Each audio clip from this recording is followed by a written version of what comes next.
Hi, this is Vicki from Learning Home Volunteers, and welcome back to our learning session entitled Marks.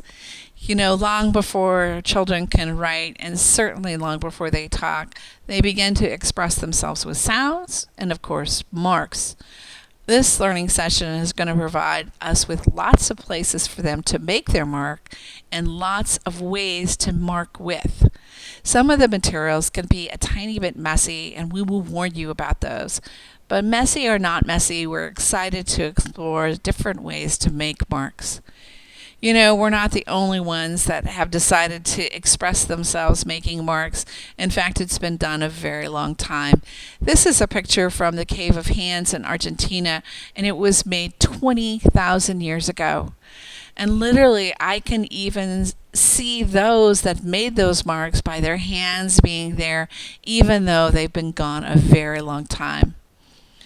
Now, most of children start making their marks using food, like this child is doing. Once they're introduced to other things that can make marks, crayons, pencils, markers, we begin to see these. Please see these for what they are, which is an expression of self, not just random marks. They're doing it with purpose and intent, not always knowing what's going to happen. But we hope that you will take those risks and join us and your child in expressing yourself through making some marks. Listen to some music, choose some colors that match your mood, and then do a little marking yourself. This week, we're going to introduce you to the materials that you can mark, and then things that you can mark with.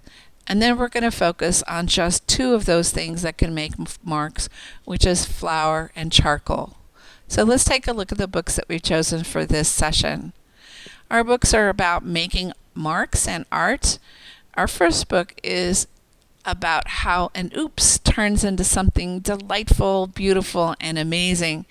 This next book is about a little child who really doesn't want to be in her art class, and a sneaky teacher helps find their way.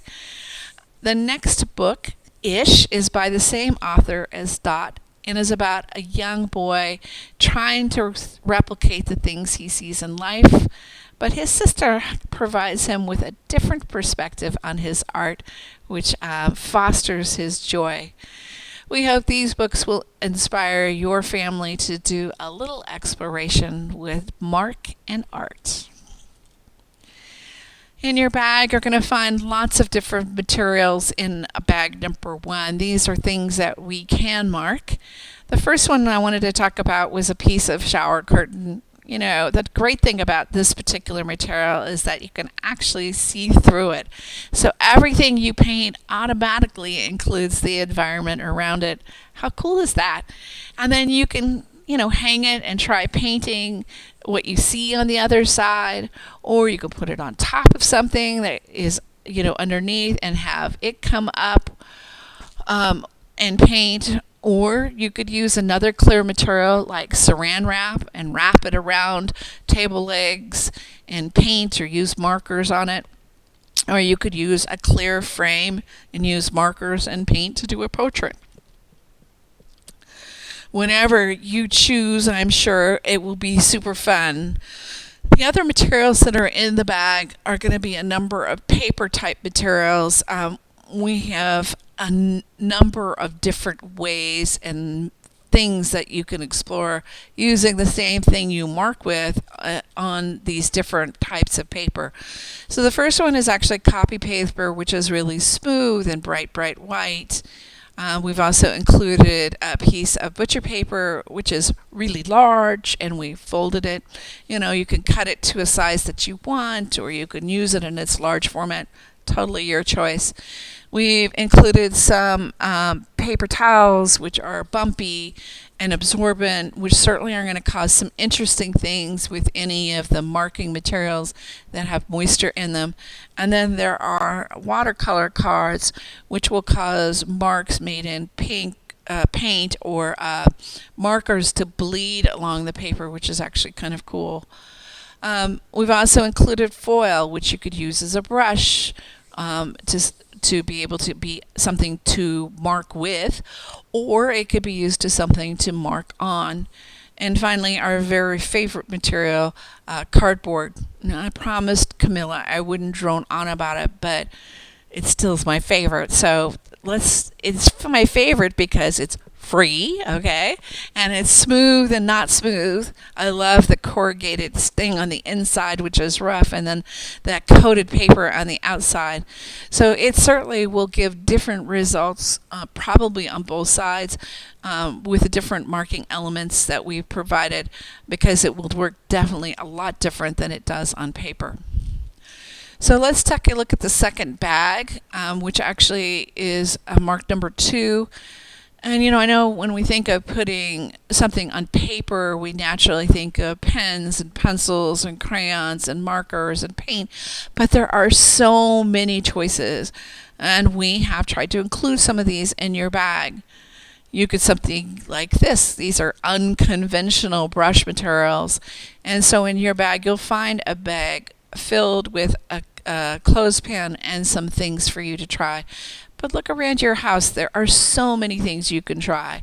Your kitchen has many choices like these, brushes and forks and spoons and spatulas.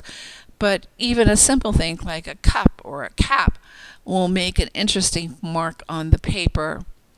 Or, combining things, putting a string wrapped around a toilet paper or hair ties. And then, of course, we have things that are attached to us that are always available for marks, your fingers. So don't forget you can use your hands to make marks as well. Well, let's start with our first marking activity. The material that we've decided to mark in is flour. And this is activity number 3. And in your box, you're going to have a piece of construction paper to provide a better contrast to the flour to show the marks better. You can put that construction paper on a cookie sheet and then provide flour. The flour is in the bag as well, marked 3. And you could start by maybe sifting the flour over the hand and then having them remove the hand. How cool is that? Feeling that smooth flour cool coming down on you, and then when you take your hand away, that absence of space shows your hand leaving it just like it was, and then the flour itself making that shape because of the contrast to the paper. Want to do more with flour? Well, you could always add a little bit of water. You can make paints with flour, add coloring, and then you can actually paint in colors. It has a weird texture and dries with that texture, which is kind of cool. Our next activity is activity number 4. Let's mark in charcoal. And in a little foil packet, you're going to find a piece of charcoal. Warning, warning, warning, charcoal will stain your clothes. It's a soft material that easily transfers to the hand, as you can see here. And once on the hands of a 3-year-old, it could be out around your house in absolutely no time. So this is a must be a parent supervised activity.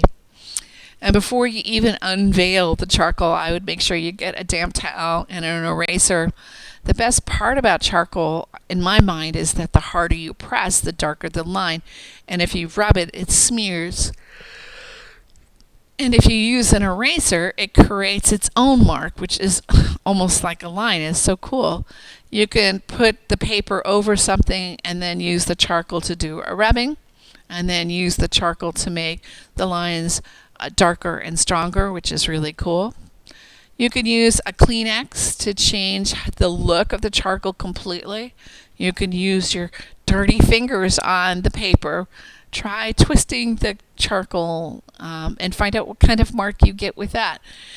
We can't wait to see what you and your little ones produce with these 2 things that can make marks, flour and charcoal. Well, we'll talk to you next week, and we hope you have a really good time with this.